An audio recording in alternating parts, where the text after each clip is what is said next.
In this problem, we'd like to find the instantaneous rate of change of f of x equals x squared minus 2x plus 4 when x equals 2 by using the definition of the derivative.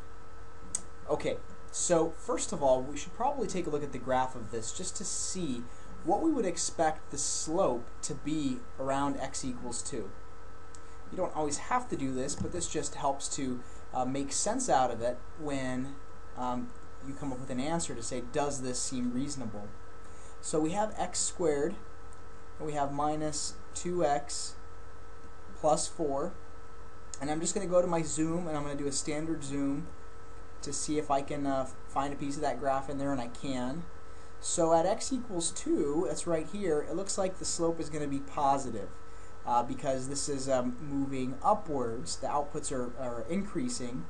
And I'm probably going to expect it to be not too big of a slope because it seems like it's just beginning to rise. So I can't really pinpoint a number to it, but I wouldn't expect it to be too gigantic. Okay, so by definition of the derivative, that means that we're going to figure out what happens to the slope when h becomes very, very close to 0. Remember, h just means the distance between the 2 points that we're comparing. So in that case, kind of just sketch this real quick.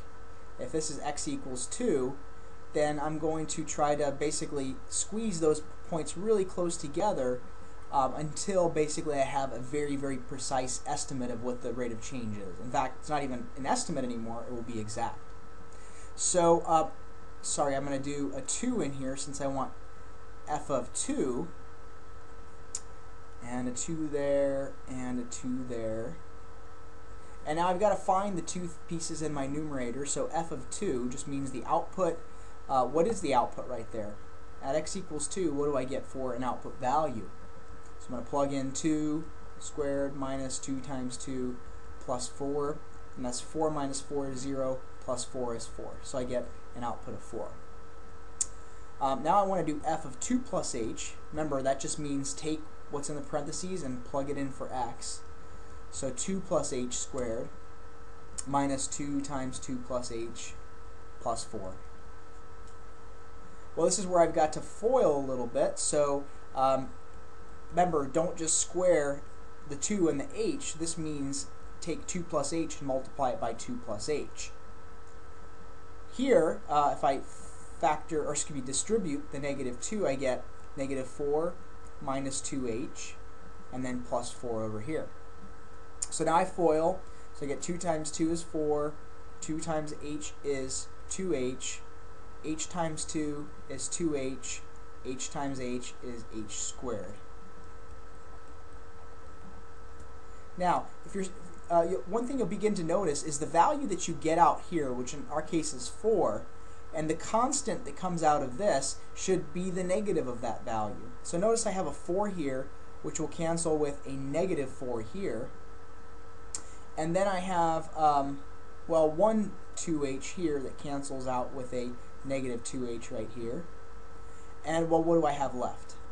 I have 2h, or h squared plus 2h plus 4.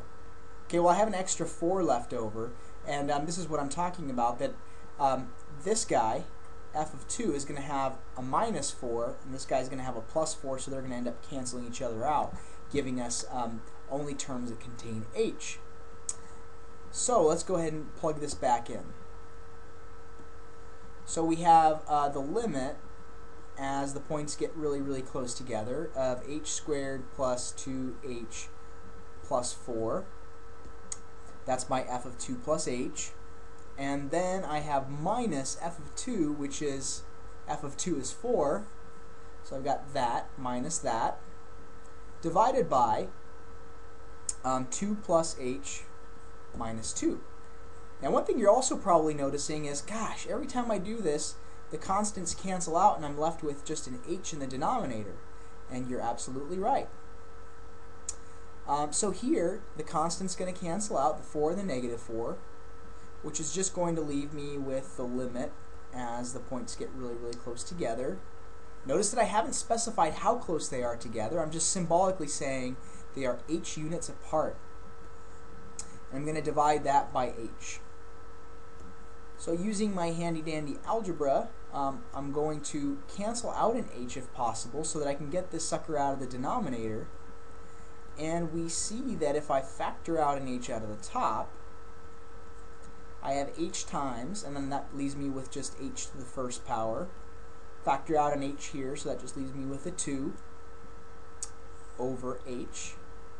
And now I can cancel this guy, and I can cancel this guy, and that just leaves me with the limit as h approaches 0, or that is, as the slope, the points forming the slope get closer and closer together, of this expression h plus 2. Well, now we're at the point where the h in the denominator is no longer a problem because we don't want to get a divide by 0, and now we won't because our algebra effectively canceled out the h in the denominator, and now I can just go ahead and apply my limit, plug in my 0 for h, and I just get 2 as the output. So my conclusion, slope at, I'll say instantaneous slope at x equals 2 is 2.